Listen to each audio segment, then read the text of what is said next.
Bundle up and mark your calendars because Blue Door's signature event is back. Join us on February 22nd for Blue Door's Coldest Night of the Year Richmond Hill fundraising walk sponsored by Home Trust. This is more than just a 2 or 5 kilometer walk. It's a chance to come together and make a difference. You can register, sponsor, volunteer, and fundraise in support of vulnerable individuals experiencing hunger, hurt, and homelessness in your community. For event details, visit cnoy.org/Richmond Hill. Let's change the tune for people in need because it's cold out there. Together, we can make a difference. See you on February 22nd. You're listening to On the Way Home with your host, Michael Braithwaite.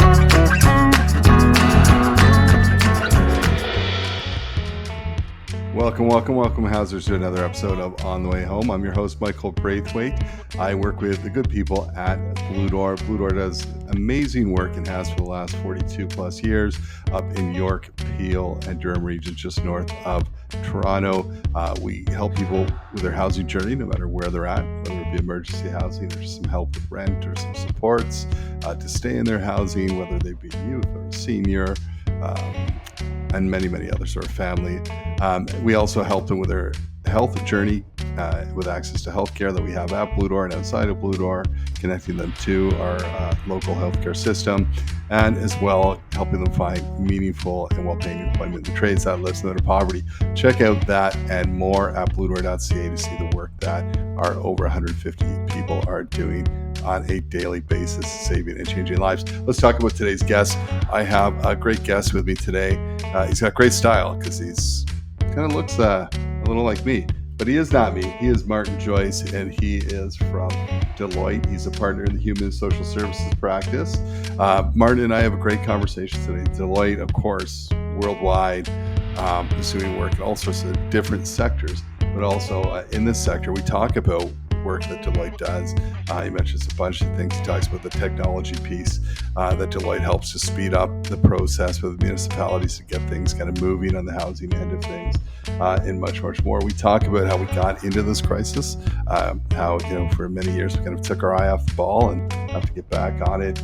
We talk about what he's seen in his travels around the world, from his native home in Australia and different places around that could perhaps be transferred to Canada. Perhaps some of the programming, I've seen that too in the UK. Some of the larger housing, nonprofit housing developers have done great work. Why can't we do that? And is that part of the process? And then he talks about kind of looking at housing differently, looking at it as infrastructure, the same way we would say an airport, hospital, roads, those types of things, and getting different investors in. And we have a great conversation, one that you won't want to miss. Let's go to that conversation now. I hope you enjoyed it as much as I did. Martin, thank you so much for clipping on a tie today and joining us on the pod. Much appreciated, Michael. I don't do that very often these days, but pleasure to do it for you. Thank you so much. Listen, we ask all our guests the same question because it's very personal to them, and that is, Martin, what does home mean to you? Look, in my case, it actually means stability, and we'll dive into my background, but I've moved around a lot since I was an adult. I've moved the family around a lot. 4 different cities, 5 different primary schools for my oldest daughters. And the place we have now, which we've lived in for 6 years, has been the longest we've been in one place. And for all of us, it just meant stability. And the fact that, we're in one spot, we get used to it. We're safe, we're housed, and we don't have to move around. Very cool. I love that stability. And you started to talk about it. We always want to learn more about our guests. Obviously, you have a Australian accent. So talk to me a little bit about your journey into this work, into your work in Canada, across the globe. Yeah, I mean, you've picked up on the broad Australian accent that I have. It's pretty easy to tell, I guess. I'm originally from Melbourne and grew up there. Started work at KPMG when I finished university. I had actually studied in Vancouver at UBC for a period of time while I was doing my economics and finance degree, which I haven't used since. But I happened to fall in with a couple of people at KPMG. I didn't really know what I wanted to do, like any 23-year-old. Happened to fall in with a couple of people who were doing some really interesting things in what we called human and social services work. And they did a lot of work in disability services. And they were excellent to work with. In fact, I worked with them for more than a decade. And they treated me well and they treated me fairly. And we did some really, really interesting work in Australia and in New Zealand.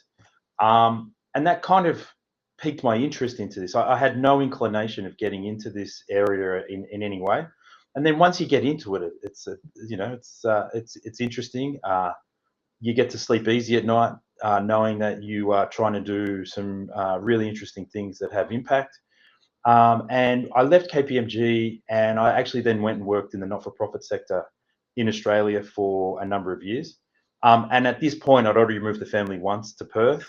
We moved them back to Melbourne and worked in child welfare, or child protection as it's called in Australia, for a period of time, and then worked in affordable housing, social housing and homelessness with an organisation in Melbourne for about 3.5 years. And then decided that it was time to do something different by going back to KPMG, but here in Toronto. So we landed in 2017, just before the 150th birthday of Canada Day celebrations, which was a good time to arrive.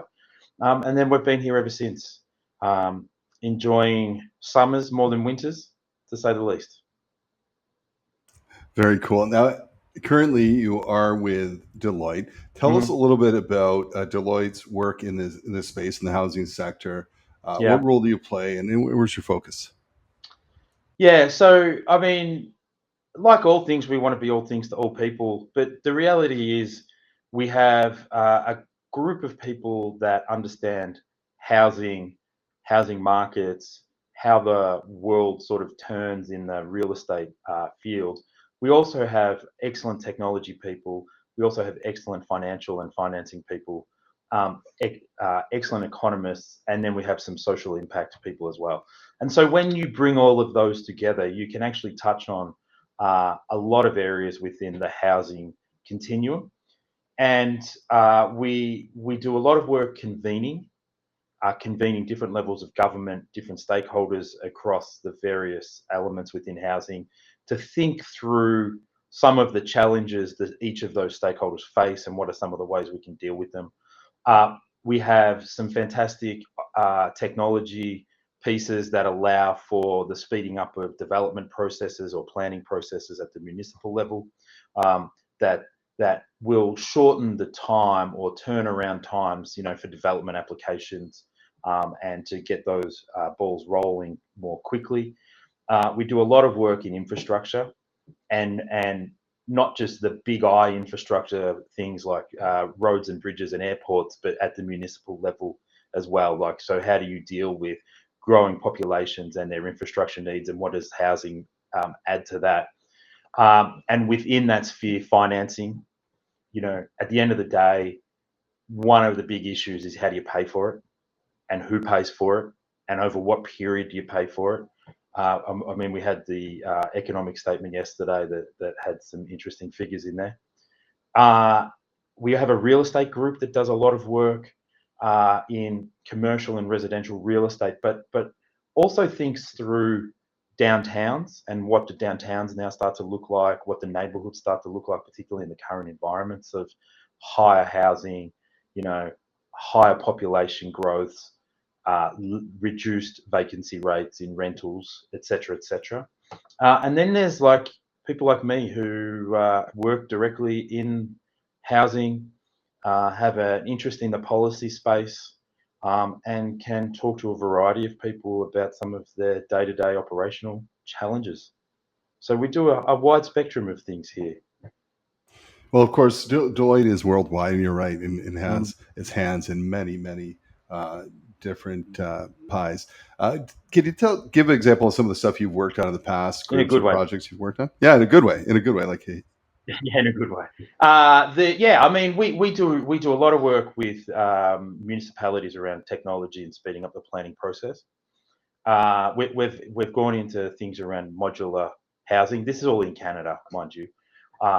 Looking into modular housing and is it advantageous, and what does it take to bring it up to scale, and what's the best use of it?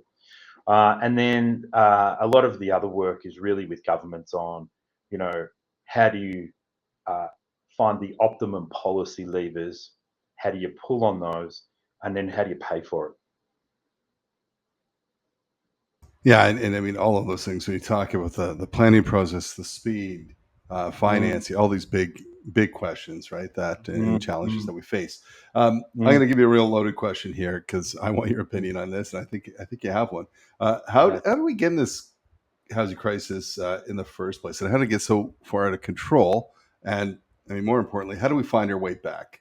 Thoughts? Do I have an opinion? I have many. I have many opinions, Michael. Look, having watched this now within two countries play out, so Australia is in a similar position in terms of housing, in terms of where prices are and affordability and the impacts that has. I think to be honest, we just took our eye off the ball, and we just assumed that the market will be efficient all of the time, and that supply and demand would be equal, and that the number of houses that will be built will equal the number of people that want houses. The other thing around that, in taking the eye off the ball, is government removed itself, and I think that had a huge impact on this, not just here in Canada, but in the Australian context and in the New Zealand context, and in most other Western societies as well, where government then assumed that everything would play out naturally and normally, without thinking through the fact that you need to be planned about this over a long period of time because of the way your cities, communities, and populations grow over that time. And I think we're now just starting to see, obviously, governments are stepping back in with huge amounts of funding across a whole range of different programs. Now, we can debate whether those programs are useful and or whether that funding is adequate. But I think one of the things that's really missing here is, what is the 10 to 20 to 30 year view around housing? What's the development pipeline look like across various different areas? And how do you scale up both the numbers of housing, but how do you build them quickly? How do you build them with quality? How do you build the right sorts of housing? And I think in the rush to deliver supply, that might be something that we will look back on and go, oh, hang on, maybe we didn't need 1 bedroom or 2 bedroom condos. Maybe we needed something different because of X, Y, and Z. And maybe we should have built them here instead of there. And maybe we should have planned it out a little bit more. How do we solve it? I read something actually today that spoke about, everybody has an idea about how to solve this. Everybody says, oh, we need this, or if we speed up the process, this will, bring supply in and that'll reduce prices. Prices have still gone up, even in these current periods where financing is difficult and, building starts have dropped. Prices haven't fallen off a cliff. So the notion that supply and increased supply will reduce prices, I think, is something we really, really need to have a look at and stop believing it as the truth, and actually look at the evidence and see whether that is actually the truth. So that's all to say that there are all these different levers that need to be pulled, and all of these different levers need to be pulled at the one time. There's an optimum level and there's an optimum number of levers, but we can't just say this is going to be the answer or that's going to be the answer. It's going to be all of these things working combined and in conjunction with one another. So yes, we can speed up the process for applications at the municipal level. Yes, we probably need to do that. But then even if you do that, you still need the workforce to build it at the end of the day. And so how do you then push on skilled trades across multiple areas to ensure that you've got the workforce there to do it? How do you ensure that you've got certainty within the financing and funding arrangements over the long term, not just over a 3 or a 4 year cycle, but over like a 10, 15, 20 year cycle to ensure that people are going to be around for the long term in order to, build our way out of this in some way, shape, or form. And then how do you ensure that government stays in the game and doesn't, come in, drop all the money, drop all the programs, and then in 4 years pull out and go, it's now the province's responsibility or it's a municipal responsibility? Because I think that's how we got here in the first place. Everybody thought it was everybody else's responsibility. Yeah, there's a lot of downloading that from the feds to the province to the municipalities. And you're right, it's very complex. There is not a here's a silver bullet.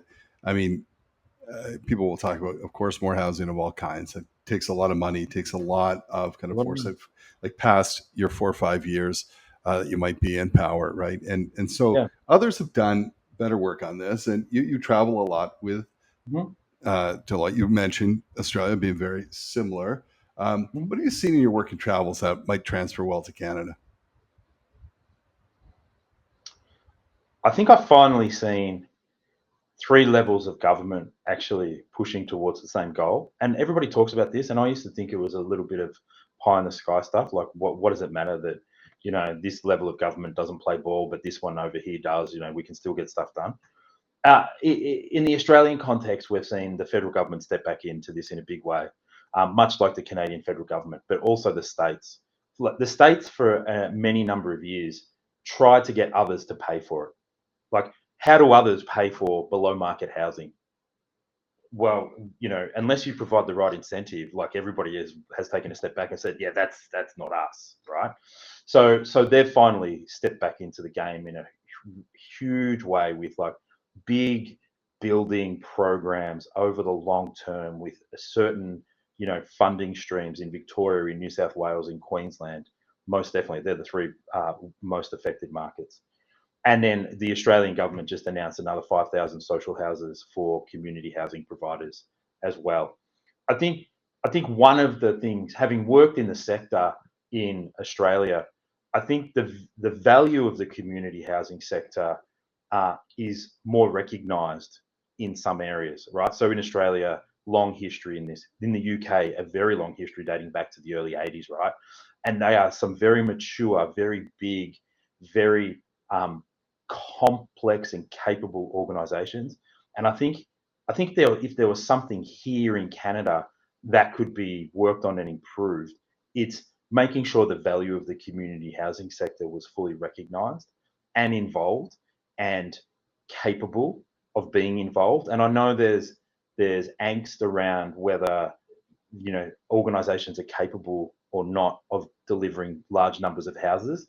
But I think if you can partner them with the right organisations in the private sector, I think you get some really, really interesting outcomes there, where everybody has a role to play and everybody takes responsibility for different aspects, and the rising tides lift all boats approach. And I think that's something that Canada could probably have a look at and learn from. How do you do that? Now, there's some tough decisions within that, because not all organisations want to get that big or get more complicated or get very capable, but plenty do. So, we should be doing all we can to help them through. Yeah, I had the good fortune of being on a housing tour in May this year in the UK, and some of the housing, like, it's incredible the work they're doing. They're big and they've built up and they've got, lots of money, invested. And you're right. I think I often say we have to take bigger swings, right? The nonprofit sector, Blue Door, my organization, is doing that. We want to continue, but it sometimes really just baffles me when I see, people in meetings and they're like, no, they're sitting on land and, they'll say, well, we'd have to rezone it. And so that's the end of the, so rezone it.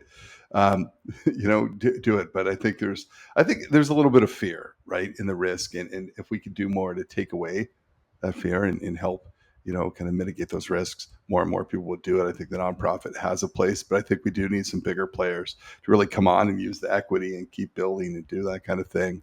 To really make a big dent in it. I know with Australia too. I mean, we're more alike than we are different, even with Indigenous housing and different things happening. It's interesting. And we pulled things on homelessness prevention from Australia that was early into the game and built on those as well. So why not, right? Yeah. So let's talk. You've kind of Well, briefly also talked though, about Mike, it. Go ahead. I was just going to say also too, like we all talk about the housing continuum, have our own version of it, but homelessness all the way up to home ownership, right? But you have to just be pushing on one end of it in order to solve the problem. So you do need, multiple multiple programs and initiatives on the private market, obviously, but also affordable, also homelessness, and you all push on it at one time rather than just attack one end of it or in the middle of it and think that that's going to ripple its way through, because it just doesn't. It just does not. No, and they all affect each other, right? So let's say if home Mm, ownership becomes too expensive, you have new people renting, which pushes renters, which makes that more competitive, which again mhm, pushes in the end people into experiencing homelessness. There's a lot of mhm. people in emergency shelters that would say, I don't need emergency shelter. I just can't afford my rent. I don't need to be here because it's very expensive to do. So yeah, you're right. You need to have all forms of housing. There's sometimes people will say, no more emergency housing, no more shelters, just housing. No, you need both. You'll always need some shelters, right? 24/7. Yeah, And we definitely need more now, but that's not the only answer. And I think that's where we get locked in. We're looking for the answer, and there's multiple pieces to this. Um, yeah. It just becomes expensive, Michael. yeah, It yeah, always gets back to who is going to pay for it, because anything that's below market, like unfortunately or fortunately, depending on your view, needs a capital subsidy and an operating subsidy. yes. That's just the world we live in. Yes, and the operating piece is tough. I think in Mm, nonprofits will say that. Well, it's great that you're going to give us the money to build this, but how are we going to operate it afterwards, right? And mhm, and that mhm, becomes tough mhm. because it's not going to. It, there are models though where you could bring in enough dollars to kind of Yeah. be self sufficient around it. You just have to work the numbers. Well, you then, I mean, we're getting into a not-for-profit discussion here, but then you have to sort of inject commercial principles, et cetera, right? Anyway, that's a debate But for. why not? Again, why not do that, right? So I think the whole I agree. non-profit thing does not I mean that agree. you are unable to be a successful business. And I think Absolutely not. sometimes nonprofits get that in their own head, like, oh, we can't profit on this. Sure, you can. If you take the profit and do good things with it and meet your mission and goal, why not? And more of us should do that. Yes. And if we did, in fact, the private sector would probably be more willing to partner up if they knew, they could Yeah. count on, the We business end. we always, when I was working in Melbourne in Australia, our view as an organisation was to move as far away from government funding as possible. Now we knew that wasn't in reality the likelihood of some of the work that we had to do because of the clients that we were working with and the programs, etc. But our view was we wanted to be as independent as possible, uh, for that very reason, Michael, so that we could then just roll on and keep rolling on and keep going and tipping it back in and tipping it back in after each and every development. And it takes a bit to get the momentum going, but once you get the momentum behind you, it becomes self-fulfilling. Self-fulfilling. I Absolutely. mean, anyway. And it can be done, and there's examples of Mm, that. You touched on absolutely. this. You talked about housing as infrastructure. Um, Yeah. so talk to me. What is housing as infrastructure? What it might look like in terms of build, capital, contract, and that kind of thing. Yeah, we were. It's an interesting notion where you think about housing not as a residential investment or a residential asset. You think about it as essential infrastructure, and I don't mean like plumbing and wiring and all the stuff that goes around a house. I actually mean the physical building itself. And if you think about infrastructure assets, i.e., an airport, a road, a building, a bridge, or whatever, they have certain characteristics which induces a different financing model, which induces a different risk approach, which induces a different form of capital being applied to it. And we've seen some examples of large institutions investing into housing over a long-term basis, not as a residential play where they require, mid to high double-digit returns, 15 to 20%, but in the low single digits because they're treating it as a long-term infrastructure asset over a long-term period of time. And I know people have different views about having private institutions come into the housing space because it's a human right and everybody has to have a house, etc., etc. The reality is, though, if the market isn't functioning for everybody and government funding isn't enough, and I think we can agree 3.5 million homes have to be built, give or take, depending on the day of CMHC, over the next 10 years. Like, that is an extraordinary number of homes that need to be, and we're nowhere near that target on a yearly basis of 350 to 400,000 homes. We're just nowhere near that. Where else do you source capital from in order to put into this, in order to build the required numbers, in order to meet the needs of everybody else? And we've seen examples where large institutions and pension funds equivalent, are now starting to look at this and go, okay, if we thought about this slightly differently, there might be a role for us to play. It's not for everybody, it's not for everything, and it's not for all, but there are certain spaces within the housing continuum where it can be very beneficial. And one of the things that we've noticed, or I've noticed, is the pension fund equivalents in Australia as superannuation funds have certain constituencies, i.e., like they're the social worker pension fund or they're the nurse and health worker pension fund, and they're sitting there going, well, our members are hardworking individuals doing essential work, and they can't afford housing, so maybe we can help.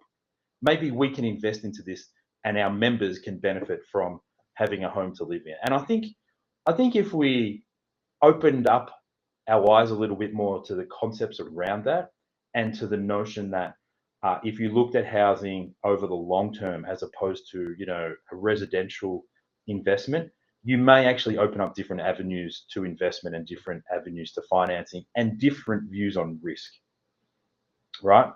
Everybody says an airport or a bridge or a toll road is almost risk-free. Well, if we get into these arrangements with housing where there's public sector, there's private sector, there's not-for-profits all coming together, that then starts to change the notion and the risk view of what housing could be. I love it. Yeah, I just I love that that thought process, and I think we need to go towards that. Let's talk about hopes. What are your hopes for the future in the housing and homelessness sector in the next few years? What do you hope happens? I mean, I hope we get it somewhat correct. I hope that the divide between those that own a home and those that don't own a home doesn't grow. Unfortunately, I think it will. You look at home ownership numbers declining across the board, in certain particular demographic cohorts, and that's a problem. That's a real long-term problem, actually, that most countries will end up having to think about. Particularly in the pension and the retirement system, when home ownership and housing costs are assumed away because you own it and you don't have to worry about it. And that is not going to be the case for a growing number of people into the future. And I think that's a huge issue that's coming at us, in the next 10 to 15 years. But I hope we can start to mitigate some of that. And I hope those that want to be able to purchase a home, because not everybody does, but most people do, it's the dream, actually get the opportunity to do it. In the current environment, it's tough, but maybe if we start to correct some of these, then everybody will have at least a choice. Well, as we have this conversation, our podcasts, folks, are pre-recorded. So just yesterday, we had a lot of shuffling around in federal government. So, and we would say within the next year, the next 6 months, we're probably looking at a different government too. And that government has a focus on home ownership more than, I think, say, housing in general. So we will see. We'll see what happens the next while. I think some challenging times ahead. Martin, if people want to find out more about the work that Deloitte's doing, want to reach out to you, are interested in talking more, where can they go? I mean, I could advertise my phone number, but my wife would probably get angry if I get a million calls after hours. I mean, we're on LinkedIn. I'm not sure whether you're going to put my LinkedIn on the podcast, and also my email address on the Deloitte website. If you look me up, you'll find me there as well. Doesn't matter what your question or query is, I'll be able to navigate you through the networks within the four walls of Deloitte and find you the right people that can help. So anybody who has a housing or a financial or development or a technology question, more than happy to find out whether we can assist. Incredible. Thank you so much for your time today and all you're doing in the sector. So appreciate you coming on the show. Anytime, Michael. Very much appreciated to be invited. And also, congratulations on your recent award too. Very well deserved. Thanks, man. Thanks. It's on the shoulders of many. As I said, I'm very fortunate. So thank you for that. Martin, I hope the rest of your day goes really well and you're able to clip off that tie not too far from now. Thank you so much for joining us. We'll see you next time on the way home.